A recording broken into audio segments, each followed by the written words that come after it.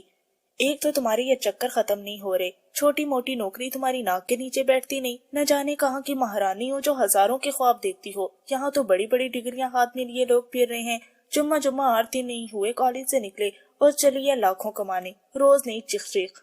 میں کہتی ہوں آرام سے گھر نہیں بیٹھ سکتی؟ اتنا پڑھ لیے کافی نہیں؟ رابعہ نے گہرا سانس دیا۔ آج کل امی کی طرف سے اسے اسی قسم کی گفتگو سننے کو مل رہی تھی۔ وہ تو خیر ماموں، بھابھی اور بھیا کی سپورٹ حاصل تھی جو روز ایک نئی مہم کی تلاش میں نکل جاتی، ورنہ امی سے کچھ بعید بھی نہ تھی کہ اسے سختی سے گھر بھی بٹھا لیتی۔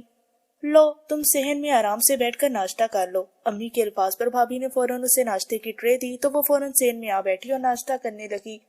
آج کس جگہ جا رہی ہو؟ امی کچن سے نکل کر اس کے پاس آئیں۔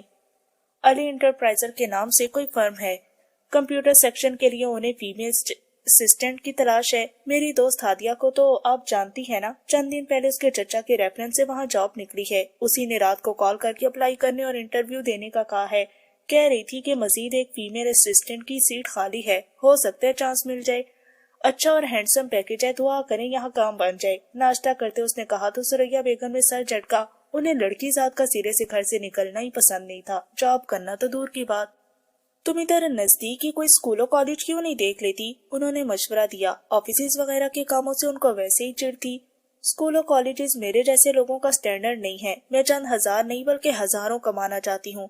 کیا فائدہ اتنا پیسہ لگا کر MCS کی ڈگری لینے کا، اگر وہی کولوں کے بیل کی طرح سارا دن بک بک اور چیخ چیخ کر کے گزار کر مہینے کے آخر میں چند ہزار لے کر گزارنا ہے۔ اس نے فوراً صفا چٹ جواب دیا۔ اس کے دو ٹوک جواب پر سریا بیگم کا پارا ایک دم ہائی ہو گیا۔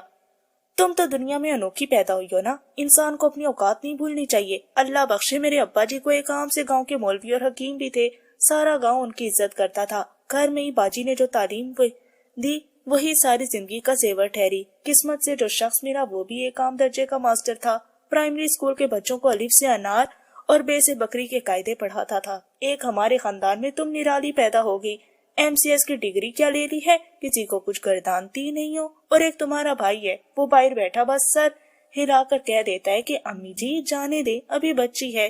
میں کہتی ہوں 24ویں سن میں پہنچ گئی ہو، ابھی بھی بچی ہو۔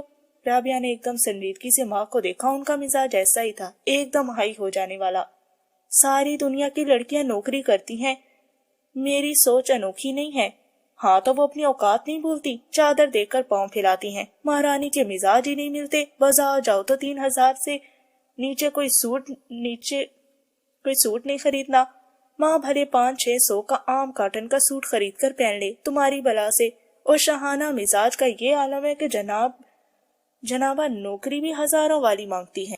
امی پلیز کبھی تو کوئی موقع جانے دیا کریں، روز جب بھی کہیں جانے کے لیے نکلتی ہوں آپ کا روزانہ یہی رویہ ہوتا ہے، اور باہر جا کر بھی نئی خواری نصیب ہوتی ہے۔ نہ جانے وہ کون سا دن ہوگا جب آپ خوش ہو کر مجھے رخصت کریں گی اور میرے نصیب میں بھی کوئی معقول نوکری ہوگی۔